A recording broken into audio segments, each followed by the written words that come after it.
Oke, jadi sekitar 2 minggu yang lalu dari video ini dibuat, Indonesia tuh dihebohkan dengan iklan tepung bumbu Sasa yang tekpang ya, karena kualitas iklannya itu bagus banget. Bagi yang belum tahu, iklan ini memang diproduksi bukan di Indonesia, tapi diproduksi di Polandia, yaitu di Platic Image Studio. Mereka itu udah sering lalang melintang di dunia perdigitalan visual effects kan, dari 3D animasi dan juga visual effects. Mereka juga sempat ngedit visual effects dari Netflix yang The Witcher atau The Medium, bahkan trailer Call of Duty Black Ops Call of Duty Black Ops yang terbaru itu dibuat oleh Platic Image Polandia. Platic Image Polandia, susah banget pronunciasinya. Ya intinya itu. Dan katanya menghabiskan 5 miliar atau 30 miliar, ada yang bilang berapa entahlah, tapi miliar yang pasti. Jadi sekarang kita akan reaction hal apa saja yang bisa kita pelajari dari iklan tekpang dari tepung bumbu Sasa ini. Oke, jadi tanpa banyak basi-basi, langsung saja kita ke videonya. Oke, sekarang itu sudah di videonya. Kalau misalnya kita lihat tuh videonya itu udah 6 juta kali tayang dan unlike-nya cuma 365. Seminggu yang lalu saya lihat unlike-nya cuma 10 doang. Oke, jadi kita mulai. Di sini saya akan bedah per shotnya, mungkin kayak hal apa saja yang bisa dipelajari di shot-shot ini ya, supaya kita dapat ilmu gitu, sharing aja. Jadi kalau misalnya kalian tahu gitu, oh ini hal yang baiknya ini, oh ini hal yang bisa dipelajari ini, tulis di kolom komentar di bawah ya. Oke, kita mulai ya. Satu-satunya ya, kita mulai dari environmentnya. Wih, karena saya memang suka environment. Kita bisa ngeliat dari cara tata pencahayaannya, yaitu lebih dominan ke warna merah, ungu, dan warna kuning ya. Karena warna ungu itu memang tema-tema cyberpunk banget. Kalau kuning itu memang ya warna lampu tungsten. Dan warna merah memang itu adalah warna dari tepung bumbu Sasa. Jadi pasti warnanya seperti itu. Dan di sini ada Monas juga dan banyak LED. Memang kalau misalnya kita ingin membuat tema cyberpunk itu sering banget kita mau masukin LED di sana. Ya nggak tahu kenapa di game cyberpunk juga, atau di film Blade Runner ya, atau di film apa lagi yang bertema cyberpunk itu memang sering dominan dengan LED. Oke. Dan juga ya ada Easter egg ini iklan sebelumnya, yaitu yang iklan pembuatan bumbu Sasa yang kemarin loh, yang pakai anime gitu ya. Dan di sini juga ada Monas. Lalu juga kita bisa ngelihat ada efek atmosfer dari bawah warna kuning ini. Itu memberikan kesan kedalaman gambar banget sih. Jadi kayak ada cahaya kendaraan dari bawah gitu. Efek dari lampu jalanan, efek dari mobilan di sana gitu. Ya, polusi lighting istilahnya ya. Ini desain karakternya juga bagus banget. Ini juga iklan anime yang kemarin ya. Iklan anime yang kemarin dimasukin lagi. Lihat dominannya ke warna merah, bahkan rambut ini warna merah ya. Dan ini kayak pakai baju koki gitu. Dan ini kalau misalnya kita lihat ya, gerakan animasi memang sedikit patah-patah gitu. Itu bukan karena memang nggak sengaja, tapi secara disengaja untuk memberikan kesan kartun ya, sekitar 12 fps atau 15 fps. Karena kartun-kartun zaman dulu atau animasi zaman dulu memang dibuat frame rate-nya kecil gitu, karena kan digambar manual, jadi frame rate-nya sekitar 15 fps atau enggak 12 fps gitu, untuk memberikan kesan kayak kartun-kartun look gitu ya. Dari desain karakternya juga lihat ada shading, ada outline-nya warna hitam, memang terkesan kayak 2D tapi 3D ya, kayak anime-anime 3D gitu, tapi ini jauh lebih bagus ya. Di shot berikutnya juga sama, kita bisa lihat ada polusi lighting. Jadi kalau misalnya kalian membuat sebuah kota, perkotaan itu, pastikan kalian buat kayak gini, polusi lighting kayak gini ya. Itu hal yang bagus banget karena memberikan kesan depth atau kedalaman gambar pada shot kita gitu. Jadi seolah-olah memang gedungnya tuh tinggi banget, dan juga jarak antara satu gedung dan gedung lainnya itu bakal berasa gitu ya. Bisa lihat di sini ada atmosfer lightingnya di sini. Ini bagus banget sih, detail yang bagus ya. Dan juga ada kabel di mana-mana ya. Kalau kalian bikin cyberpunk atau gimana, pastikan taruh kabel dan LED, itu menjual banget sih. Oke.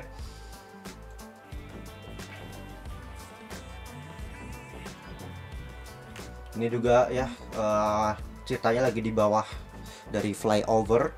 Sama polusi lighting di mana-mana. Ingat tuh, polusi lighting, kita bisa lihat polusi lighting di mana-mana. Dan juga ada Surabaya, kota Surabaya di sebelah sini. Maksudnya Tugu Surabaya. Oke, light streak kayak gini memang menciptakan kesan movementnya dan kesan kecepatannya itu berasa banget sih. Kan kayak gini juga kita bisa ngelihat ada bagian objek yang di depan yaitu foreground, ada juga objek yang jadi belakang yaitu background. Terutama kita akan bahas soal animasinya aja. Nah, dengan ada animasi di belakang yaitu memberi kesan hidup terhadap shot kita gitu. Makin banyak animasi di shot kita atau di scene kita, itu akan memberikan kesan hidup ya. Karena kalau statik doang jadi kesannya kayak mati, kayak nggak ada orangnya gitu ya. Pasti kan kasih animasi lah, entah itu burung, entah itu drone, entah itu mobil, karena itu memberi kehidupan memberi kehidupan di shot kita. Oke? Lihat ya, animasi saya suka banget di sini ketika pergerakan ini ya. Saya di sini juga pas adegan memukul-mukul si ayamnya juga ya. Saya merasa kayak 2D gitu si partikel-partikel ini ya. Kan warnanya merah kan? Sorry, ada roti tahu roti manis ya. Ya udahlah, sorry. Tuh ya, kita bisa lihat di sini ada ikan-ikan. Memang di Cyberpunk sering banget ada hologram ikan-ikan. Saya nggak tahu kenapa. Kayak di gamenya ada deh. Saya nggak main game Cyberpunk. Tapi di film Blade Runner atau di film apa sih itu yang Scarlett Johansson yang main tuh, yang dia terjun pakai ya terjun doang gitu dari gedung. Apa sih namanya? Ya itulah intinya. Itu juga sering banyak hologram. Jadi pastikan kalau buat Cyberpunk kasih banyak hologram. Lihat polusi lighting di mana-mana. Dan ini saya tahu nih gedung ini nih. Ini gedung ini ambil dari kit base Minipack Neo City namanya. Jadi ini gedung ini ada namanya situs kit base yang mana memang isinya aset-aset digital untuk keperluan world building gitu.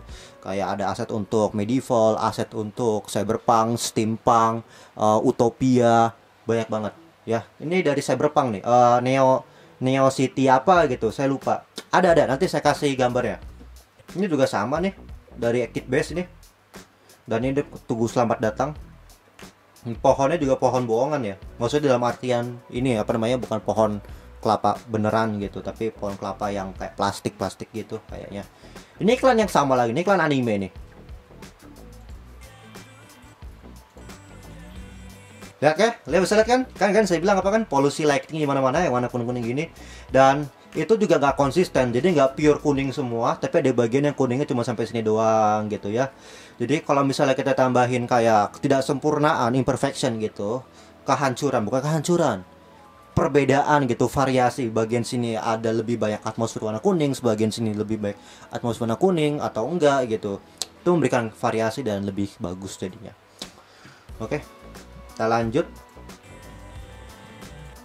Saya bingung ya kenapa nggak pakai MRT gitu, kenapa pakainya ini. Tapi nggak apa-apa lah, nggak masalah ya. Nah, ini kita masuk ke shot yang ini. Ini juga ikan yang sama yang tadi ya. Dan kita bisa lihat di sini ada berbagai macam spotlight ya, spotlight menerangi patung Selamat Datang. Tapi satu hal di sini adalah di bagian sini spotlightnya kurang. Itu bukan secara tidak sengaja, tapi menurut saya itu sengaja, karena kalau misalnya kita masukin spotlightnya juga di sini dengan terangnya sama kayak gini, itu membuat mata kita tuh kayak distraksi gitu. Jadi kayak ada yang menutupin si patung Dirgantara ini, patung Selamat Datang ini. Jadi memang sengaja kayaknya dikurangin intensitasnya supaya bisa terlihat, supaya bisa kelihatan gitu apa namanya, si patung Selamat Datangnya. Hujan ya? Ya hujan. Kalau ada sedang hujan, sorry ya. Dan juga satu hal lagi melulu saya, kalau kalian buat gedung-gedung atau gimana perkotaan, itu pastikan ada ini nih, lampu warna merah. Saya nggak tahu fungsinya apa, tapi setiap ada gedung-gedung tinggi ada lampu merah. Kalian kalau ada yang tahu fungsinya apa, tulis di kolom komentar di bawah ya. Terus juga nih ada mobil-mobil terbang ya, biarin ya. Kenapa ada mobil terbang di jalan, terus ada mobil terbang di udara gitu? Perbedaannya apa gitu?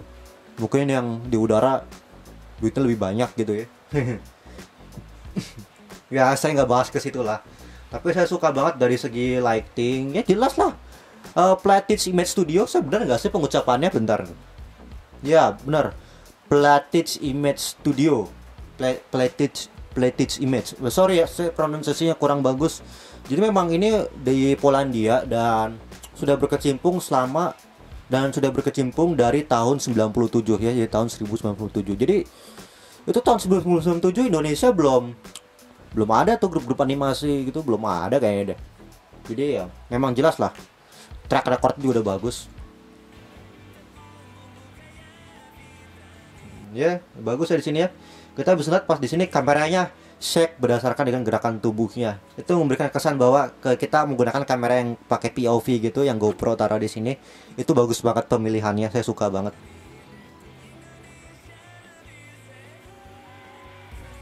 Tuh ya, bahkan orang-orang di sekitar juga gerakannya patah-patah gitu, karena untuk memberikan kesan ini juga kartun-kartun gitu.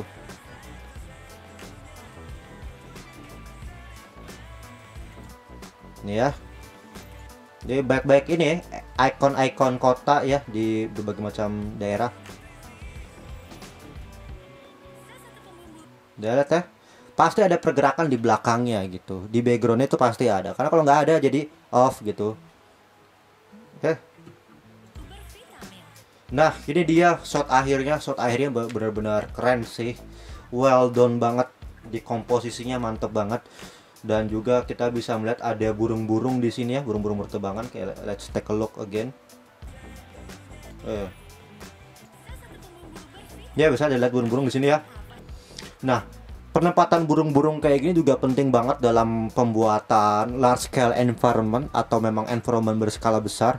Karena dengan ada burung-burung ini kayak memberikan kesan sense of scale gitu, memberikan kesan kebesaran atau skalanya. Ini gedungnya segini loh, dengan kita lihat burung-burung tuh, oh iya ini gede banget gitu ya.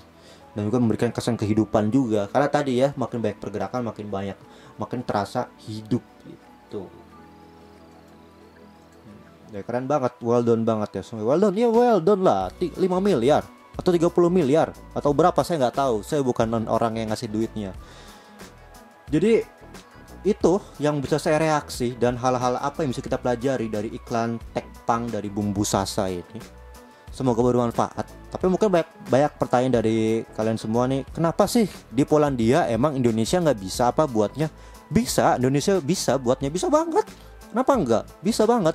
Cuman alasannya adalah karena beberapa hal. Gini, pertama dari track record dari studio itu ya, Play Teaching Me Studio tadi ya, dari tahun 97 itu udah malang melintang di dunia visual effect dan 3D animation. Dan juga dari portofolionya juga udah oke banget. Dan kalau misalnya kita di studio-studio besar di luar negeri itu udah ada divisinya masing-masing. Ada divisi khusus untuk modeling, udah ada divisi untuk animasi, udah divisi untuk compositing, lighting, storyboarding dan lain-lain. Sedangkan di Indonesia itu kebanyakan adalah generalis. Jadi semuanya itu dilibas dari 3D, terus animasi, lalu lighting itu dilibas oleh satu orang gitu ya. Dengan job desk yang kurang lebih sama gitu. Ada sih beberapa yang masih pakai spesialis, cuman kurang aja sumber daya manusianya. Bisa banget, bisa. Tapi ada masalah lagi, satu hal lagi, yaitu adalah soal waktu. Terkadang iklan itu, saya kan PKL waktu pernah di Dalang Digital Studio ya. Iklan itu rata-rata tuh deadline kadang sebulan doang buat ngerjainnya. Sedangkan yang kayak gini tuh, yang bisa ada modeling karakternya, itu kan paling susah modeling karakternya. Bisa dibilang kalau soal segini modeling ya. Lalu konseptingnya juga itu gimana, karena studio ini juga dia juga menerima untuk konsepting juga, directing juga kalau nggak salah ya. Kalau nggak salah berarti bener ya, tapi siapa tahu ada yang lebih tahu dari saya gitu. Jadi banyak hal, jadi memang udah proper banget sih di luar sono sih. Ya semoga Indonesia kedepannya bisa. Karena kalau misalnya dikasih waktu ya lebih dari 1 bulan aja, bisa, Indonesia bisa. Kualitas kayak gini Indonesia bisa. Cuman paling tadi ya, masalah waktu dan sumber daya manusia. Itu aja sih. Ya sama budget. Kayak budget nggak masalah. Ini keluaran 5 miliar kayak nggak masalah deh. Ya gitu ya Kak.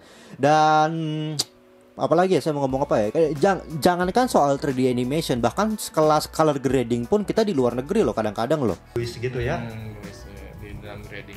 Kalau grading itu dari mana ya Pak? Dari Madbox atau dari studio lain? Nggak, dari grading itu ada perusahaannya sendiri, ada studionya sendiri untuk grading. Kalau ini kebetulan di Bangkok ya, di Kantana. Oh, buat gradingnya? Di Bangkok. Iya, betul. Wow. Ya mungkin teman-teman perlu tahu juga ya, kebanyakan film Indonesia dikerjakan di Bangkok untuk grading, color grading. Di Kantana ya. Oke. Mungkin segitu dulu untuk video kali ini. Semoga bermanfaat. Mungkin saya tadi ngomongin kecepatan, but saya tuh kalau ngomong itu kecepatan karena banyak banget data yang ngalir ke otak saya, jadi cepat gitu. Sedangkan kalau saya ngomongnya lambat, jadi data yang masuk ke otak saya juga lambat gitu. Ya, jadi sorry kalau ngomong saya kecepatan. Oke, terima kasih telah menonton video ini. Semoga bermanfaat. Saya Rifki, sampai jumpa di video berikutnya. Bye bye.